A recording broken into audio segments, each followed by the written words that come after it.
Jonathan Majors has been found guilty of third-degree assault and harassment.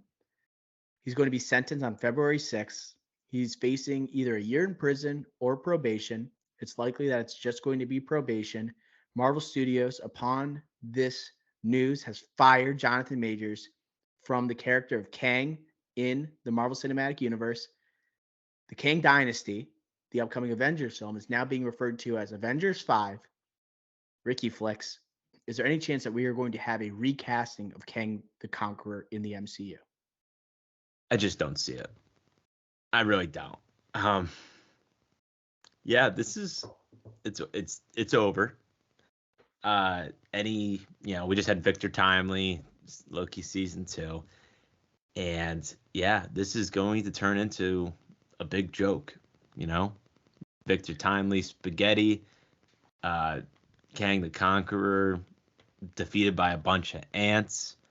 No, like Marvel made the decision, like it was a risky one to have this entire multiverse saga rest on his shoulders of just one person, right? You had the Council of the Kangs, and this is what you get, right? And it's just not good PR either for what the MCU has been doing, like losing its way, superhero fatigue, lack of coherent storylines. We talk like that book that just came out with all those freaking quotes and the news from that, and how like they kind of got lucky a little bit. Like this again, like this also just reeks of that. And obviously the Kang storyline wasn't doing great. I just discussed like what happened the past year with Quantum Mania and Victor Timely, but now this just makes the universe feel even more directionless than it had lately. So overall, like I just don't see them going back to this just because of what I just said there with directionless, and they need to change it up. I think we both have an idea of what that entails. I think every Marvel fan wants to know what that entails. I know Jax. I've been texting with him. He wants this. He wants this as well, or else he'll riot. He says in all caps. So yes, we lost a great Marvel villain, Kang. We can't see him for a long time because he's going to be the butt of the joke. Definitely can't recast him. But at the end of the day, brings up a new opportunity for a guy we haven't seen in a while and hasn't been done properly on the big screen. The writing was on the wall right when this news broke that he was being accused of like sexual assault or assault in general. Right when you saw that, you're like, okay, Disney organization, he's done. People were holding out hope. And you know what actually came to mind, Ricky Flex, when I heard that Marvel fired him and that he was facing potentially a year in prison? The multiverse saga has not gone the way that Marvel had hoped.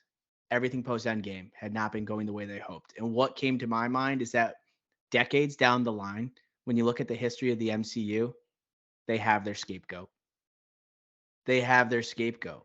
They can look back and say, yes, that was the Jonathan Majors experience, right? That was him potentially as the next big bad, plagued by, right, him, his failures in the universe, and then his arrest. I could see this in the lore that is the Marvel Cinematic Universe. If this continues for decades after this, they're going to be looking back, say, oh, that was the Jonathan Majors era. And it's not fair to Jonathan Majors because he's not involved with all these projects. But when you look at the most successful ones, none of them included Kang. A lot of them had to do as multiverse stories. And who is the big bad that they're all trying to connect to is Kang the Conqueror. The most successful movies have been ones that haven't been related necessarily. It was more about, first of all, No Way Home, which is more about a celebration of Spider-Man in Guardians of the Galaxy Volume 3. And then the best versions of Kang, you could argue, not even argue, you could say, and emphatically, is He Who Remains as the variant and the success of Loki, which is their most successful show. But everything else has been a failure. And I think when people look way down the line, they have an opportunity to just push this all on Jonathan Majors. And we move on from here. You cannot recast Kang because everyone's just going to be thinking about Jonathan Majors the entire time. And it's a real shame because Kang is a powerful Avengers villain, one of the few like formidable foes of the Avengers. But now we have an opportunity for Doctor Doom. We have an opportunity for a clean slate. You cannot recast. You gave there's a window of opportunity right now following the end of Loki. Do not continue the Kang story. You cannot. On with Doom. Onwards and upwards. I assume that's what Jax was thinking. Yeah, it's Doom time. You know, history with the Fantastic Four, main villain there, right? Main villain, Secret Wars, 2015 Secret Wars event. Uh, it just makes him the most likely candidate here. And you just maybe introduce him a little earlier. If you want to keep this Avengers King Dynasty, I know it's not King Dynasty anymore, but it's Avengers 5, I guess I'll call it. If you want to keep that around, you make something around that. You already got Galactus most likely in Fantastic Four, so you're saving Doctor Doom for these Avengers movies. You could do like a kind of build up. I'm not saying the same thing as Infinity War with Thanos, but you could do something related to it to kind of a build up to the Secret Wars movie. Um, but end of the day, like it's got to be Doom, right? Just for that crossover event related to the comics that's inspiring this whole thing, right? And he is the threat for the Avengers, and especially without a Kang to help with this fifth movie, which it has felt like everything's been leading up to Kang Dynasty recently with the multiverse saga.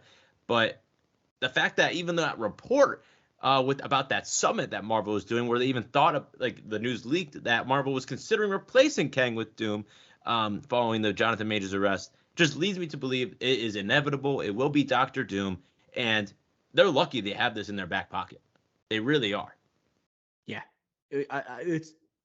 I've said this before. The MCU is just like the NFL, where even when they're in the off season, they still dominate headlines. And with Jonathan Majors' arrest, it's just gonna reinvigorate casting rumors, just like we had with the Fantastic Four for the past year plus. Now it's gonna be who's gonna replace Kang? If not, who's gonna play Doctor Doom? There's been rumors that Will Smith could replace Jonathan Majors as Kang. Not going to happen, first of all, right? Disney's not going to associate themselves with Will Smith. That's a wild take. I haven't even seen that. And then I've also heard that there's a rumor that Ryan Gosling, right, What? is being targeted to join the MCU. And I saw, and it's fraudulent. It's not true. But this is exactly what I'm saying. Like just the idea of us promoting or at least talking about these type of rumors. This is Marvel as the NFL. Like there is no off season. We don't right? sleep. Everyone is going to talk about these castings and no days off. And I saw a tweet that said the MCU is potentially the funniest. It was a quote tweet of Ryan Gosling, and it said like the MCU has the potential to do the funniest thing right now. And it's just like it's just like where Gosling's constantly being cast as like people. I think it was like it started off with him being cast as Obama, right, way back when, where it's like him as black characters, and it's just like him playing Kang. Kang historically a white character in the comics, by the way. Yeah, that's not going to be it. I just had to bring it up. It was too juicy of a tweet. And I saw another tweet that said "Hear me out," ... and it's a picture of Terrence Howard. Oh my God, Ricky. This is what I'm talking about. Like they're just supplying us with content. They know what they're doing, right? It is like a sports NFL type of feel to it. Yeah, I think end of the day, with Doom, how powerful he is, how smart he is, how big he is, right? Him being against the Fantastic Four, Marvel's first family, being the main threat to them. I think he's more than a formidable foe to the entire Marvel universe that Thanos was, and would make for a perfect Avengers big bad. So at the end of the day, this sucks for the MCU, as in they effed up big time, but they're lucky they have like a scapegoat here, and then they could pivot to something that's probably better at the end of the day than what would have been.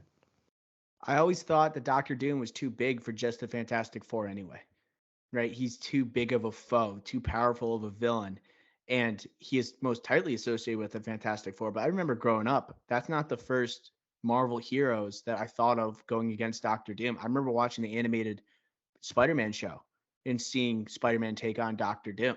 Like that was my first introduction to that villain.